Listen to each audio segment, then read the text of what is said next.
Salem Village, today the city of Danvers, near Salem, was part of the British colony of Massachusetts Bay.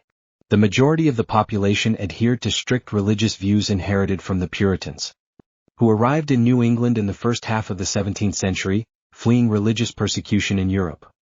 According to Puritan beliefs, the world was permeated by a struggle between God and the devil. People lived in the sense that the devil was constantly looking for ways to incite sinners and spread evil. Accordingly, accusations of witchcraft were taken very seriously. If someone was suspected of being in league with the devil, it caused panic in the community. Salem Village had contradictions with Old Salem, the port city. Some of the rural population wanted to separate into their own religious community, while others focused on trade. These conflicts sometimes resulted in hostility between families. The religious component was intertwined with the economic one, which increased tensions. In January 1692, two girls, Betty Paris, 9 years old, and Abigail Williams, 11 years old, began to complain of a strange condition. They were suffering from cramps, screams, and vague visions. Salem Village had contradictions with Old Salem, the port city. Some of the rural population wanted to separate into their own religious community, while others focused on trade. These conflicts sometimes resulted in hostility between families. The religious component was intertwined with the economic one, which increased tensions. In January 1692, two girls, Betty Paris, 9 years old, and Abigail Williams, 11 years old, began to complain of a strange condition. They were suffering from cramps, screams, and vague visions. Local physician William Griggs, unable to find a physical cause of the illness, suggested a supernatural origin for the symptoms. The girls named 3 women: Tituba, a black or mestizo servant from Barbados; Sarah Good, a poor beggar; and Sarah Osborne, an elderly woman with a scandalous reputation. This was the beginning of official accusations. In February 1692, a judge issued a warrant for the suspect's arrest. During interrogations, Tituba began to tell colorful stories about black dogs and yellow birds that allegedly caused witchcraft attacks. Some believe that Tituba acceded to the demands of the investigators to save her life and made up incredible stories to satisfy the questions. Nevertheless, Tituba's confession shocked the community and contributed to the hysteria. Soon, other girls and women began to report symptoms of witchcraft attacks. The circle of suspects was expanding. People were arrested sometimes only on the basis of rumors or conflicts. Cross-accusations covered different segments of the population, both rich and poor.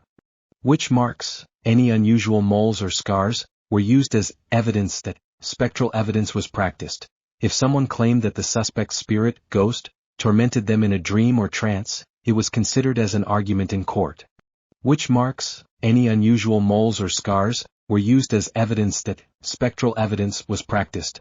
If someone claimed that the suspect's spirit, ghost, tormented them in a dream or trance, it was considered as an argument in court. The justice system at the time did not require strict material evidence, so everything depended on the subjective testimony of the victims. Cases were often heard in a shortened procedure. In the spring of 1692, real witch trials began. Most of the accused tried to deny the charges, but some confessed or provided the names of others to mitigate their own participation. This created a chain reaction. People, saving themselves, accused someone else. In June-July 1692, several women were found guilty and hanged. Among them were Bridget Bishop and Rebecca Nurse. In total, 19 people, 14 women and 5 men, were executed in Salem between 1692 and 1693. Giles Corey died in an exceptional cruelty. He was tortured by placing a huge stone on his chest to force him to confess. People began to be afraid to even express doubts about the reality of witchcraft, in order not to be accused themselves. Some clergymen, for example the Reverend John Gale, initially supported the trials, but later became horrified by their scale and groundlessness. The psychological pressure was incredible. Relatives, neighbors and friends could accuse each other. In the fall of 1692, accusations began to be made against people of higher social status, including the wife of Governor Phipps. This caused a resonance in the government, and the governor dissolved the Oyer and Terminer District Court, a special court for witch cases. Without such an emergency court, the number of new cases began to decrease, and people were gradually released. In early 1693, most of the accused were pardoned or acquitted, and mass executions ceased. Although the total number of those arrested was over 150, many spent many months in prison before being released. The Salem case clearly demonstrated the devastating consequences when a court relies on visions and rumors rather than material evidence. Subsequently, Massachusetts began to avoid the use of spectral evidence, and approaches to ensuring the rights of the accused changed. In the 19th century, a movement developed to rehabilitate the innocent victims of the Salem hysteria.